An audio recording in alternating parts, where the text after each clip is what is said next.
অহনীয় এটা খবৰ, এনেকুৱা মৰ্মান্তিক খবৰ পাম বুলি কোনোদিন ভবা নাছিলোঁ।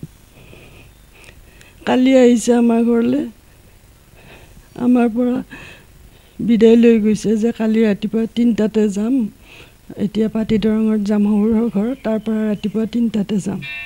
মানা কৰিছোঁ 3টাত যাব নালাগে, 4:30 মানত যাবা, অলপ পোহৰ হ'ব, ৰাস্তাই ঘাটে মানুহ পাবা, বিপদ আপদৰ কথা আছে। মোৰ মুখেৰে সেই কথাষাৰ ওলাইছিল, কিন্তু বিপদ আপদৰ কথা আছে, 4:30 মানত যাবা তোমালোকে, এদিন স্কুল ক্ষতি হ'লে একো নহয়।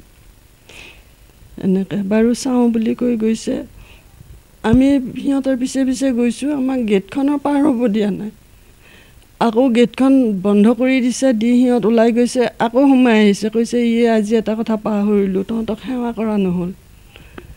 প্ৰত্যেকবাৰ আহিলে আমাক সেৱা কৰি যায়, কালি গেটৰ মুখতে সেৱা কৰি গৈছে। নেদেখাৱালে বিদায় লৈ লৈ গৈছে, কি ক'ম আৰু।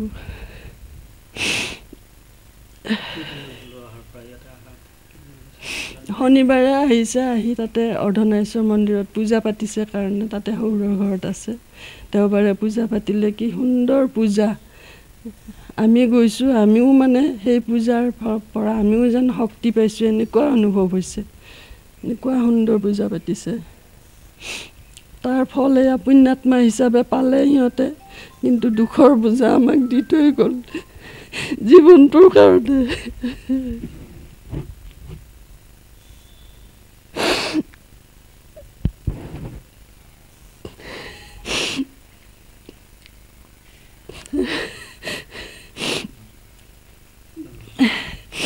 ইহঁতৰ স্বৰ্গৰ কথা আত্মাই শান্তি পাওক, তাকে কামনা কৰিছোঁ। ছোৱালীজনী সোনকালে সুস্থ হৈ উঠি আমাৰ মাজলৈ ঘূৰি আহক, তাইক পালে আমি সিহঁতক পোৱা যেন পাওঁ।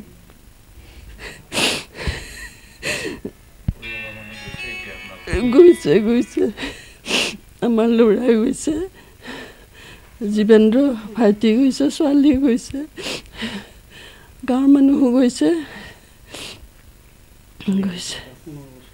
সোণৰ বস্তু তাইৰ বিয়াত দিয়া অলংকাৰখিনি অলপ বেয়া হৈছিল, নতুনকৈ আকৌ খাৰপিঠাত বনাব দিছিল, সেইখিনি আনিব খাৰপিঠাত গৈছে। খাৰপিঠাৰ পৰা সেইখিনি লৈ আহি দেখুৱাইছে আহি ইয়াতে মোক, বাইদেউ মোৰ মনৰ খুব ইচ্ছা আছিল এযোৰ এনেকুৱা খাৰু পিন্ধা এই বুলি। মোৰ এতিয়া আজি এনেকুৱা লাগিছে, মই তাইক খাৰুযোৰ কিয় পিন্ধাই নিদিলোঁ, মই আকৌ এনেকৈ পেকেট কৰি বান্ধিয়ে দিলোঁ।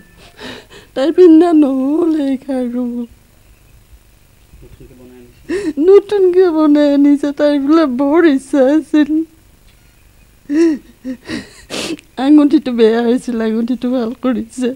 ছোৱালীজনীৰ কাণ ফুটোৱা নাই, তাইৰ বোলে কাণফুলি এযোৰ বনাই আনিছে। মই আকৌ দশমীৰ দিনা তাইৰ কাণখন ফুটাব দিছিলোঁ, কাণ দুখন ফুটাবা দশমীৰ দিনা, কাণফুলিযোৰ বৰ ধুনীয়াকৈ বনাইছে।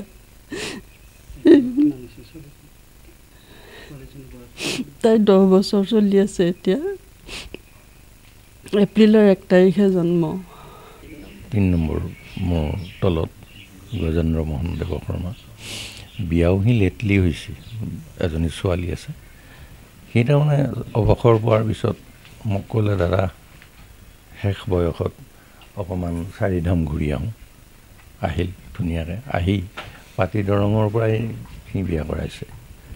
তাৰ অৰ্ধনাৰীশ্বৰত মানে সি 4ৰ্থ প্ৰহৰৰ শিৱ পূজা এভাগ কৰাৰ মানস কৰি, পৰহি আছিল নহয়, দেওবাৰে, যোৱা দেওবাৰে, এই 4ৰ্থ প্ৰহৰ শিৱ পূজা উপলক্ষে সি তাৰ পৰা আহিল। ড্ৰাইভাৰ চাইভাৰ অনা নাই, সিহঁত 3টা আহিছে।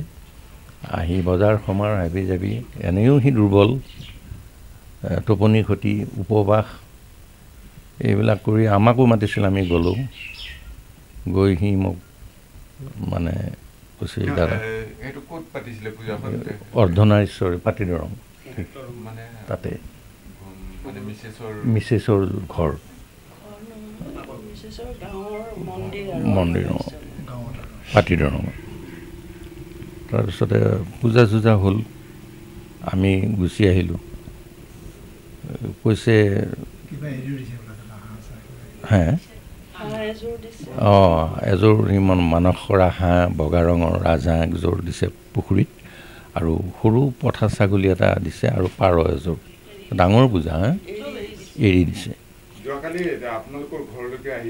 সি তাৰমানে ক'লে দাদা বিয়া হোৱাৰ পিছত শহুৰৰ ঘৰত মই এটা ৰাতিও থকা নাই থাকিলোঁ মই থাক দুদিন থাক তই ৰেষ্ট লওঁ অলপ তাৰপিছত যোৱাকালি 2:30 সি আহিল আহি